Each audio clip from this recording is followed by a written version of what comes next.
Class 9 का exercise 1A का question number 1 doctor मनोहरे का बुक है।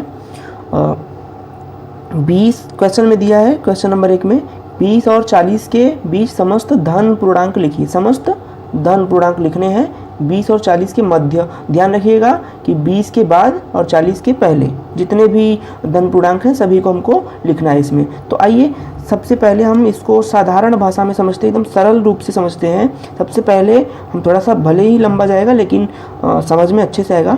20 से लेकर 40 तक की संख्या लिख लेते हैं, गिनती लिख लेते हैं। 20, 21, 39 और 40। सॉरी दोस्तों, यहाँ पर क्वेश्चन में पूछा है कि समस्त सम धन पूर्णांक, समस्त सम धन पूर्णांक। तो सम धन पूर्णांक हम छाटेंगे, यहाँ से लिखेंगे क्या कहा है 20 और 40 के बीच। तो 20 को छोड़ देंगे और 40 को, 40 के पहले और 20 के बाद। सम धन पूर्णांक, सम संख्याएं वे होती हैं जो जिनके इकाइकांक 0, 2, 4, 6 या 8 हो। ठीक है, इकाइकांक।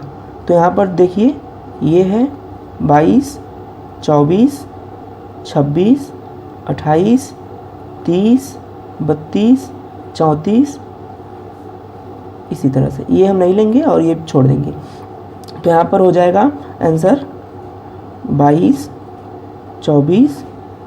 तो ये हो जाएगा हमारा 20 और 40 के बीच समस्त समधन पूर्णांक संख्याएं। देखिए इस प्रश्न में कहा है कि 1 से 10 तक अभाज्य धन पूर्णांक संख्याएं लिखनी। तो सबसे पहले हम संख्याएं लिख लेते हैं 1 से 10 तक।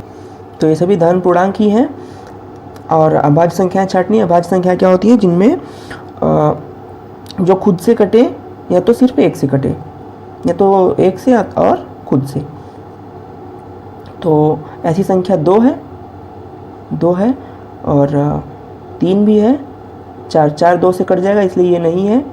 5 भी है, 2, 3, 5, 6 भी कट जाएगा इसलिए 6 भी नहीं होगा। 7 भी है, 8 भी कट जाएगा, 9 भी कट जाएगा, 10 भी कट जाएगा। मतलब सिर्फ संख्याएं कितनी है? 1, 2, 3, 4, यानी कि 2, 3,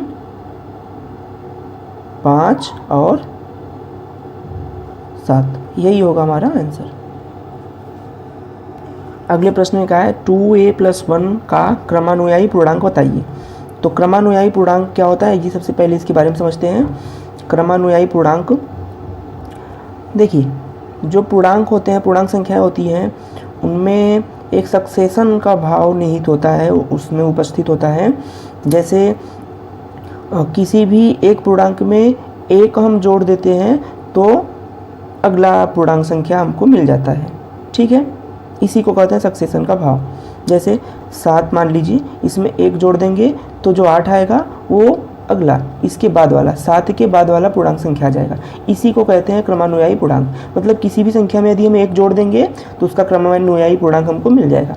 तो आइए एकदम सरल है, 2a+1 है, इसमें हमको इसका क्रमानुयायी पूर्णांक बताना है तो हम इसमें 1 जोड़ देंगे तो हो जाएगा हमारा 2a+1 और एक बाहर से +1 है तो हो जाएगा 2a+2।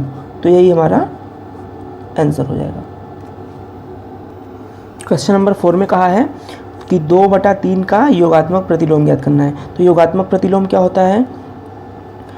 योगात्मक प्रतिलोम को समझते हैं सर्वप्रथम कि यदि कोई संख्या है, मान लीजिए 2 है, तो इसका योगात्मक प्रतिलोम -2 होगा। कैसे होगा इसको समझते हैं। देखिए योगात्मक प्रतिलोम होने के लिए आवश्यक है कि उन दोनों संख्याओं को यदि जोड़ा जाए तो उसका जो योगफल आए वो कितना आए? 0 आए।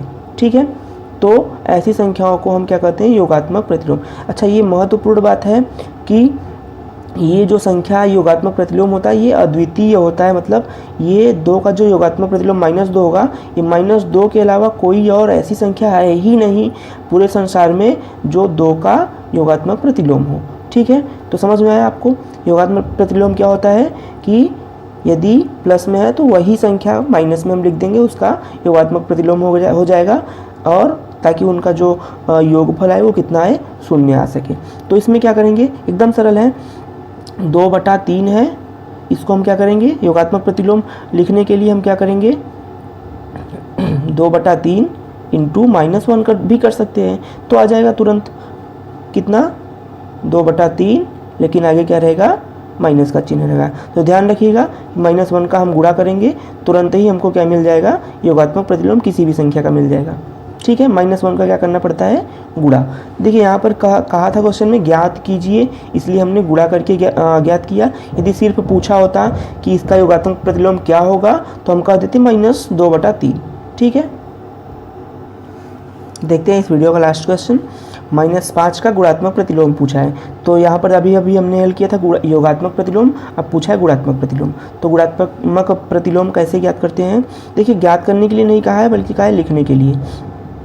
तो आइए समझते हैं ज्ञात करना कैसे। यदि यहाँ पर कहा होता ज्ञात करने के लिए तो कैसे करते हैं, तो करेंगे कैसे कि कोई भी संख्या है मान लीजिए 2 ही है, -2 ही है, तो इसका जब गुणात्मक प्रतिलोम कहेगा तो इसको हम 1 के बटे में कर देंगे, पूरी संख्या को 1 के बटे में कर देंगे, वही इसका क्या हो जाएगा, गुणात्मक प्रतिलोम। अच्छा, ध्यान देने वाली बात यह है कि इनका जब गुणा किया जाएगा तो इनका जो आंसर आएगा वो सदैव कितना आना चाहिए, 1।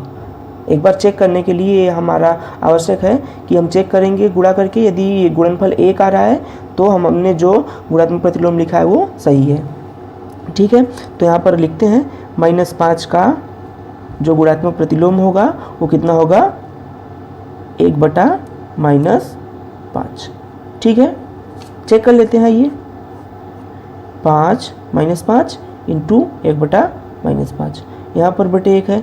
अब देखिए ये इससे कैंसिल हो गया, आंसर कितना आया, 1। इसका मतलब हमने जो ये लिखा है ये क्या है, राइट है।